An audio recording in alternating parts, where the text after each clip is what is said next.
বিসমিল্লাহির রহমানির রহিম। শুরু করতেছি মহান আল্লাহ তাআলার নামে, যিনি অত্যন্ত দয়ালু ও পরম করুণাময়। আপনারা দেখতে পাচ্ছেন ব্যারিস্টার সুমন সাহেব কিভাবে মাননীয় প্রধানমন্ত্রী দেশরত্ন জননেত্রী শেখ হাসিনার কাছে ওনার সমস্যাগুলো বলতেছেন এবং প্রধানমন্ত্রী শেখ হাসিনা ওনার কথাগুলো শুনতেছেন। আসলে আমরা বাঙালি জাতি কেমন এটা আমরাই জানি। একজন মানুষ ব্যারিস্টার সুমন, যে কিনা ওনার নিজের জীবনের চিন্তা না করে দেশের জন্য কাজ করে যাচ্ছেন, ওনার নিজের কোনো চিন্তা ভাবনা না করে, ওনার নিজের ব্যক্তি কোনো স্বার্থের চিন্তা না করে জনগণের জন্য কাজ করে যাচ্ছেন, আমরা তাকে হত্যার জন্য উঠে পড়ে লেগেছি। এটা আমাদের জন্য একটি ন্যাক্কারজনক ঘটনা, একটি ন্যাক্কারজনক কাজ। আজকে কেন ব্যারিস্টার সুমন সাহেবের মতন লোক এইভাবে ওনাকে এই পরিস্থিতির মধ্যে পড়তে হবে? আমরা সাধারণ মানুষ যারা আছি, উনি যাদের জন্য কাজ করতেছেন, আমাদের কর্তব্য কি, আমাদের দায়িত্ব কি? আমরা কি চাই না আমাদের দেশের উন্নতি হোক? আর যারা আপনারা ওনার মতো ব্যক্তিকে হুমকি দিয়েছেন, হত্যার হুমকি দিয়েছেন, আপনারাই কোন বিবেকের মানুষ? আপনারাই নিজেকে একটিবার প্রশ্ন করে দেখুন। আপনারা কিভাবে পারেন ওনার মতন একজন ব্যক্তিকে এই হত্যার হুমকি দিতে? বাংলাদেশে ওনার মতন এমপি খুব কম আছে। আজকে উনি এমপি হওয়ার পর থেকে শুধু মাধবপুর চুনারুঘাটের জন্য নয়, এটি সারা বাংলাদেশের গর্ব।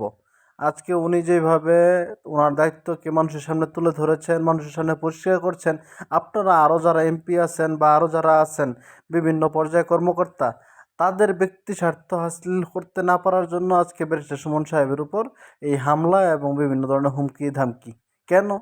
আপনারা একটিবার দেশের জন্য চিন্তা করে দেখুন। আপনারা যখন নাকি দায়িত্বে বসেন, আপনারা তখন কি শপথ নিয়ে দায়িত্বে বসেছেন, একটিবার সেই কথা চিন্তা করে দেখুন।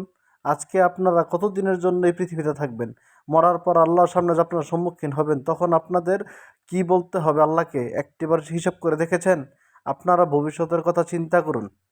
আজকে মরলে কালকে 2 দিন। এই দুনিয়ায় কিন্তু অনেক কিছু হয়ে গেছে, আপনারা নিজেরা স্বচক্ষে দেখেছেন। এই যে কিছুদিন আগে আমাদের এক এমপি সাহেব ভারতে নিয়ে ওনাকে টুকরো টুকরো করে ওনাকে হত্যা করা হয়েছে। কি হলো? কি পেল উনি এই দুনিয়ায়?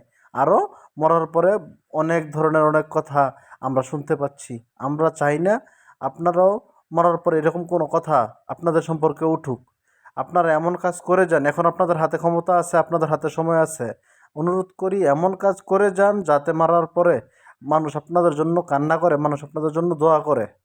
আজকে আপনারা যেই পথে হাঁটছেন, এই পথটা ভালো না। ব্যারিস্টার সুমন সাহেবকে আপনারা সাধুবাদ জানান এবং ওনাকে আপনারা আরও উৎসাহ দেন, যাতে সবাই মিলিতভাবে দেশটাকে উন্নত করতে পারেন। একটা রাষ্ট্র ভালো চললে, একটা দেশ ভালো চললে এটি সকলের সুনাম, পুরো বিশ্বের মধ্যে বাংলাদেশটার সুনাম বয়ে আনবে।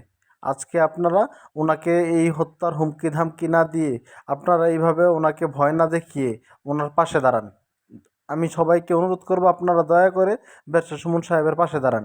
যারা যারা আছেন সবাই মিলিতভাবে দেশটাকে এগিয়ে নিয়ে যান।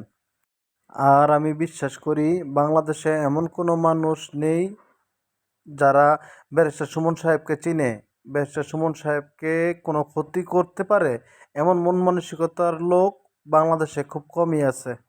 তারপরও আমি সকলের কাছে অনুরোধ করছি, যারা যারা আমার ভিডিওটি দেখবেন বেশি বেশি শেয়ার করে দিবেন, যাতে করে যারা ব্যারিস্টার সুমন সাহেবকে না চিনেন, ওনার সম্পর্কে না জানেন, যাতে ওনারা জানতে পারে ব্যারিস্টার সুমন সাহেব আমাদের বাংলাদেশের একজন রত্ন। ওনার মতন লোক আমরা দোয়া করি প্রতি ঘরে ঘরে, প্রতি জেলায় জেলায় থাকুক। তাহলে আমাদের দেশটা অনেক দ্রুত উন্নতির উচ্চ শিখরে পৌঁছে যাবে। আপনারা সবাই ব্যারিস্টার সুমন সাহেবের জন্য দোয়া করবেন। আল্লাহ যেন ওনাকে সহি সালামতে রাখে, ওনাকে যেন ভালো রাখে, আর উনি যাতে বাংলাদেশের হয়ে এই কাজ এগিয়ে নিয়ে যেতে পারে। আল্লাহ হাফেজ।